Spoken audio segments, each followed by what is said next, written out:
Olá, eu sou a Julieta Vareschini e neste curso nós vamos trabalhar sobre as recentes alterações promovidas pelo Decreto 10.024 de 2019, que entrará em vigor em 28 de outubro deste ano. Vejam que as alterações foram substanciais, portanto, é de suma importância que você, servidor público, fique atento a essas alterações. O artigo 1º da norma traz o seu objeto de incidência. Então, o decreto regulamenta, no âmbito da administração pública federal, a licitação na modalidade pregão eletrônico para a aquisição de bens e serviços comuns, inclusive serviços comuns de engenharia, que nós já vamos discutir na sequência. Ainda, o decreto traz como objeto de incidência aquelas contratações provenientes de recursos repassados pela União, aquelas transferências voluntárias da União, que até então estavam regulamentadas no Decreto 5.504 de 2005.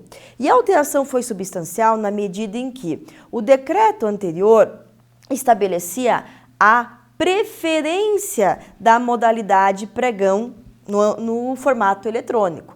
Ok? E ao passo que o Decreto 10.024 de 2019 tornou o pregão eletrônico obrigatório. Então, o leitor não muito atento pode imaginar que essa alteração não foi substancial, mas a modificação é sim substancial. Antes havia uma preferência pelo formato eletrônico, agora há uma obrigatoriedade, salvo se lei ou norma específica que regulamente essa transferência voluntária estabelecer de forma diversa, de forma diferente, contemplar a possibilidade da adoção de uma outra modalidade. Mas a regra, portanto, é o pregão eletrônico.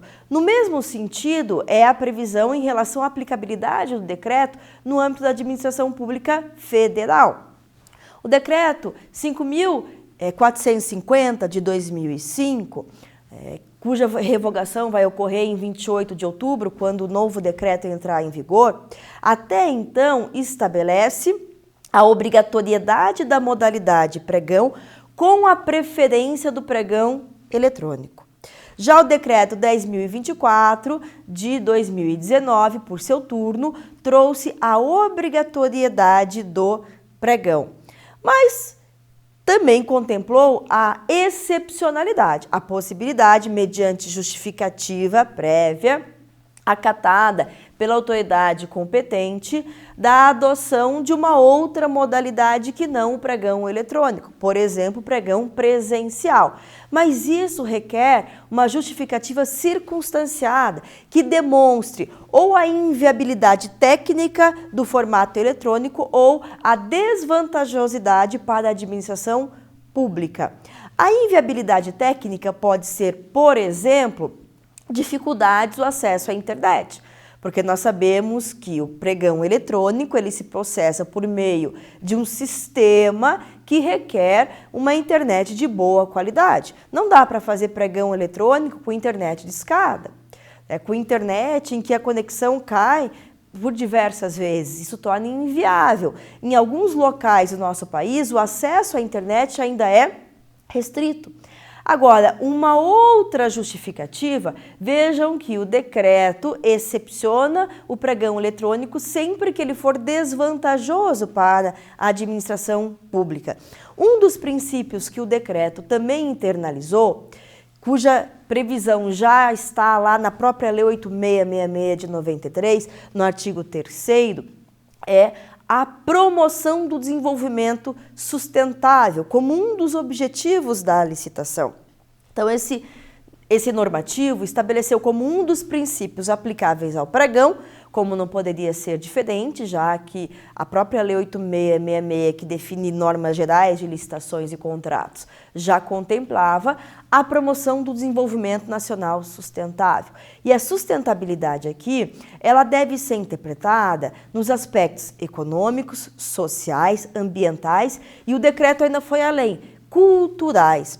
Então, uma das justificativas para afastar o pregão eletrônico e utilizar o presencial, por exemplo, pode ser o fomento do mercado local, a valorização, o acesso ao mercado por empresas do local da realização da licitação, porque isso contribui para o desenvolvimento dos aspectos econômicos e sociais.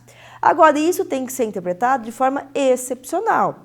Mesmo antes da alteração da norma, o professor Jair Eduardo Santana, então desde longa data, vem defendendo o uso do pregão presencial em detrimento do eletrônico para a promoção do desenvolvimento nacional sustentável. Mas isso requer justificativa no processo, a comprovação de que se trata de uma política pública adotada pela administração e também dados que demonstrem que a realização do pregão presencial vai de fato fomentar as empresas locais. Ainda no que tange à aplicabilidade do decreto, conforme já vimos aqui, então incide no âmbito da admissão pública federal, o artigo 1º, parágrafo 3º, também contempla a obrigatoriedade do formato eletrônico para estados, municípios, quando houver a transferência de recursos voluntários no âmbito da União. Ainda que o decreto tenha aplicabilidade apenas para a administração pública federal, nós sabemos que as normas que regulamentam essa modalidade no âmbito dos estados e municípios usualmente tendem a acompanhar as previsões da normativa federal, então é bem provável que no âmbito desses entes federados os decretos sejam alterados para acompanhar as modificações preconizadas no decreto 10.024 de 2019.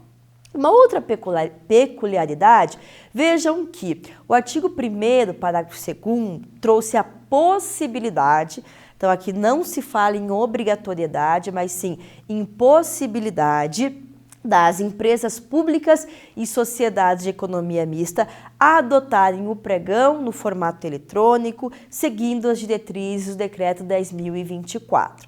Esta alteração está em consonância à Lei 13.303 de 2016, que lá no artigo 32 trouxe como diretriz das licitações promovidas pelas empresas estatais, empresas públicas e sociedades de economia mista, a preferência pelo pregão para bens e serviços comuns.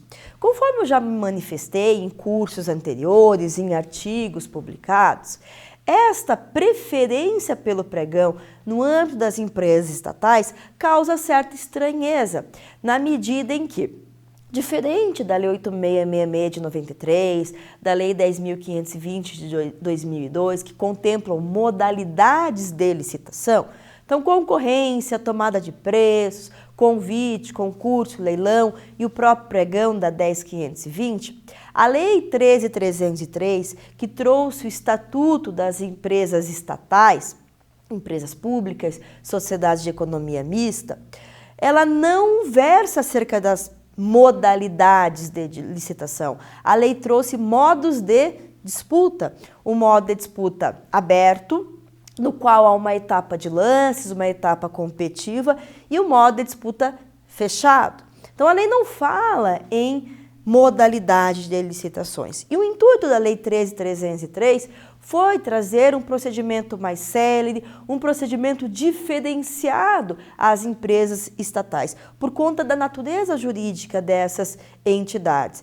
E causa estranheza a norma contemplar um regime jurídico novo, um procedimento diferenciado e estabelecer a preferência do procedimento antigo, ou seja, da realização da licitação na modalidade pregão.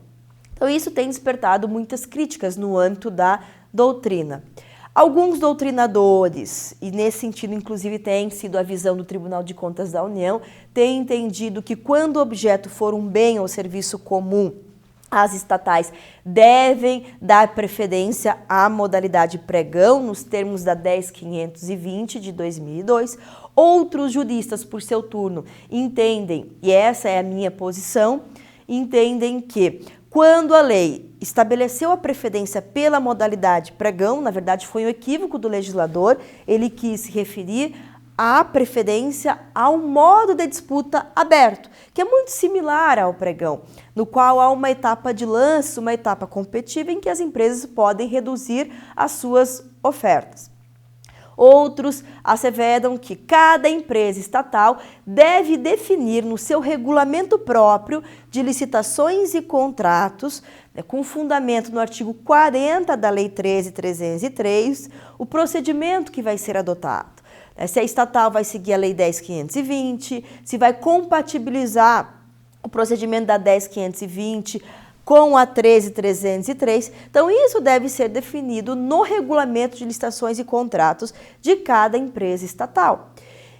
A bem da verdade, o decreto 10.024 de 2019, quando trouxe a possibilidade de cada empresa estatal seguir as diretrizes deste normativo, foi bem consentâneo com a Lei 13.303, porque nós vamos trabalhar aqui na sequência que este normativo alterou a etapa de disputa do pregão, estabelecendo também dois modos de disputa, o modo de disputa aberto e o modo fechado e aberto.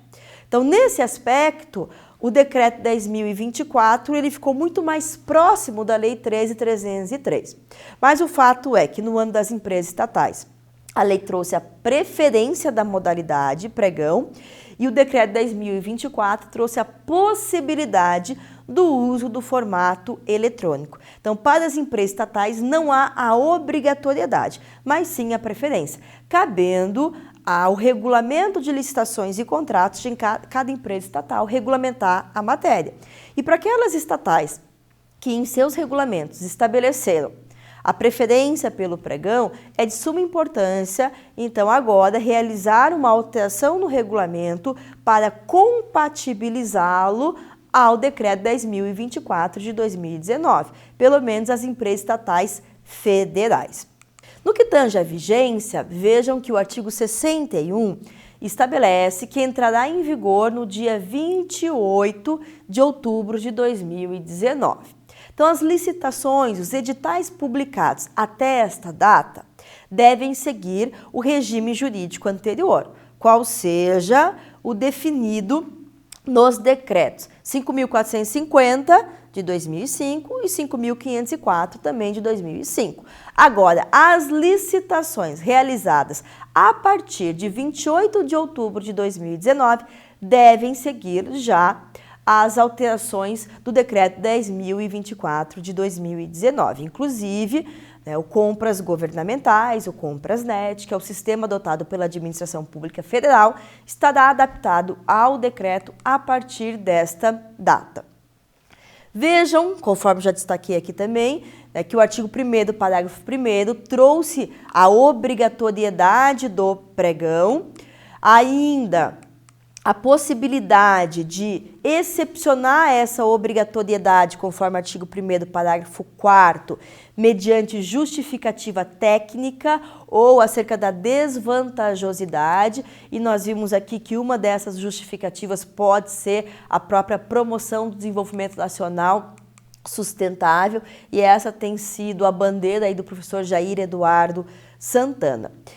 O decreto ele estabeleceu a obrigatoriedade do pregão eletrônico para aquisição de bens e serviços comuns. O que são bens e serviços comuns? A exemplo do que já prescreve a Lei 10.520 de 2002, são aqueles bens e serviços que podem ser objetivamente definidos no edital por meio de especificações usuais no mercado. São aqueles bens e serviços que seguem as mesmas características, as mesmas especificações que nós vamos ao mercado após definir uma qualidade mínima que o objeto deve atender. Não há uma diferença substancial em relação às marcas, aos modelos disponíveis. São bens e serviços que nós encontramos com muita facilidade e que seguem as mesmas características. Então, a água mineral, depois que nós definimos uma qualidade mínima no que tange a pureza, a quantidade de sódio, todas as marcas que atenderem aquelas características, elas são idênticas, então só vai mudar o rótulo, a embalagem, mas o produto em si, qual seja a água, é o mesmo.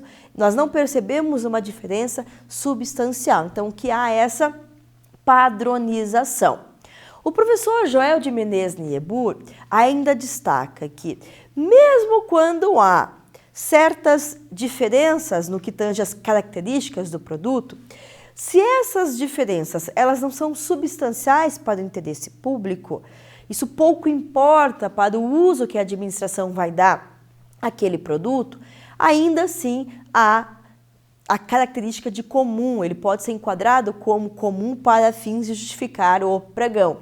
O exemplo é mouse, eu vou adquirir um mouse.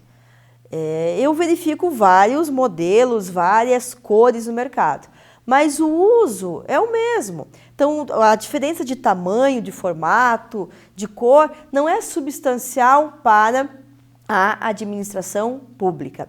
Uma questão bem interessante que o decreto trouxe, lá no artigo 3º, parágrafo 1º, é que a classificação de um bem ou serviço como comum depende de exame predominantemente técnico, de natureza técnica e fática, ou seja, para nós enquadrarmos um bem ou um serviço como comuns, nós temos que ir ao mercado, fazer uma pesquisa, por isso até que o decreto destacou a importância do estudo técnico preliminar, com o intuito de conhecer as soluções existentes no mercado, a fim desta pesquisa justificar se há ou não uma padronização, porque é o mercado que vai comprovar essa padronização.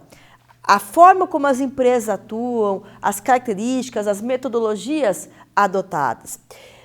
Ainda que o decreto tenha destacado isso de forma expressa, a bem da verdade, isso não caracteriza, não contempla uma novidade.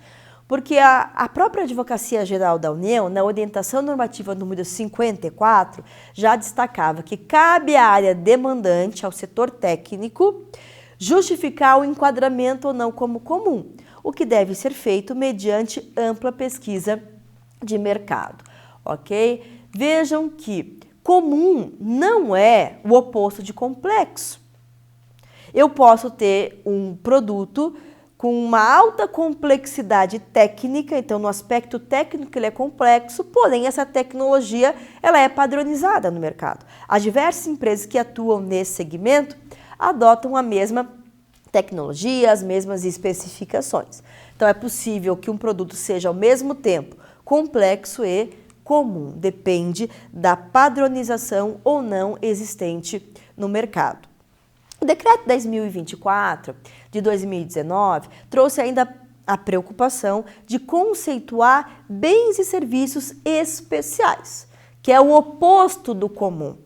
Bens e serviços especiais são aqueles que apresentam uma alta heterogeneidade, ou complexidade técnica. São aqueles bens e serviços que nós identificamos diferentes tecnologias, diferentes especificações, metodologias e que isso traz alterações substanciais no serviço que vai ser prestado, no produto que vai ser fornecido.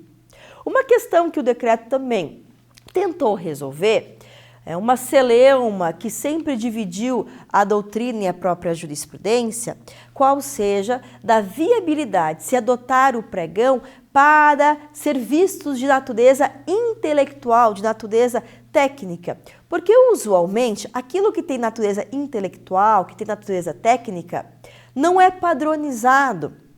Porém, o decreto destaca de forma expressa que é possível sim adotar o pregão, inclusive no formato eletrônico, para bens e serviços intelectuais, técnicos, desde que haja uma padronização. Então, mais uma vez, é a pesquisa de mercado que vai comprovar se o serviço, ainda que de natureza técnica, pode ser uma consultoria, pode ser um treinamento, mas que a metodologia adotada no mercado é padronizada, cabe o pregão. Agora, por evidente, se a pesquisa comprova que há essa heterogeneidade no que tange as características, o pregão não é cabível no caso concreto.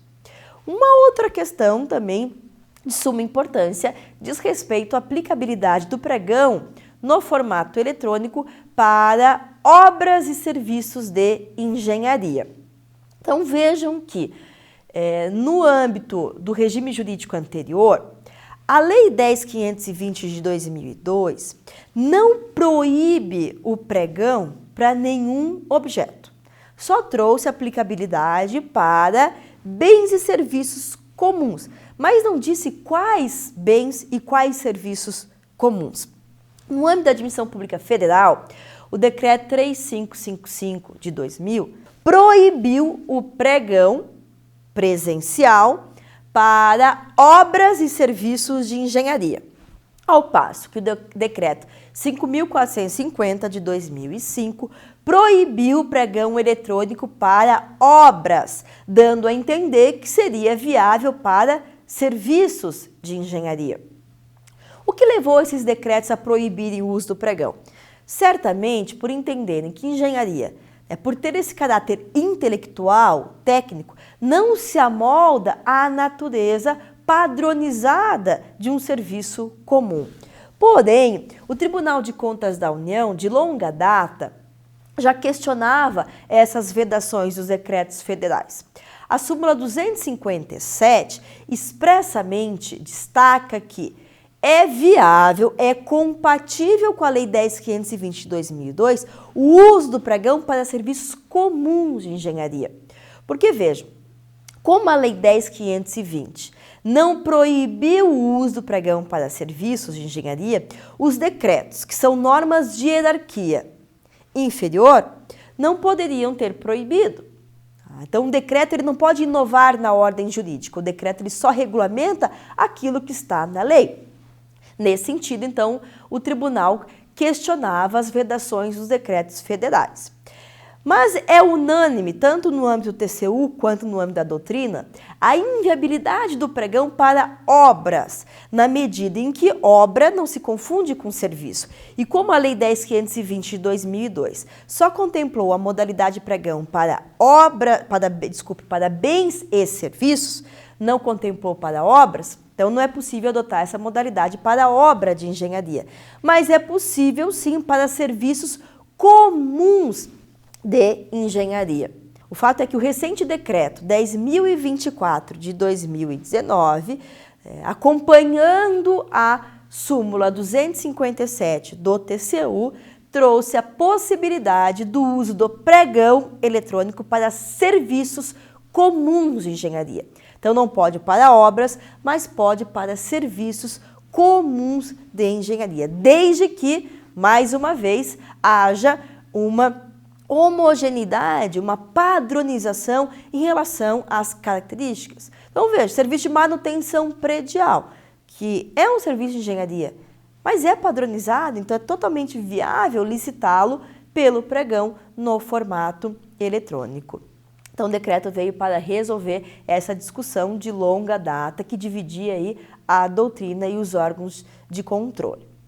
E por fim, o artigo 4º do Decreto 10.024 de 2019 ressaltou, corroborou as vedações já existentes, no sentido de que o pregão não é viável na forma eletrônica para obras, como nós vimos, locações imobiliárias e alienações. Alienação é processada pelo tipo de licitação maior oferta, que não se amolda com processamento do pregão, que é o menor preço ou maior desconto. E bens e serviços especiais, que como nós já vimos aqui, em que não há aquela padronização. Então essas são as principais alterações promovidas pelo Decreto 10.024 de 2019, no que tange a aplicabilidade, a obrigatoriedade para bens e serviços comuns, inclusive serviços comuns de engenharia.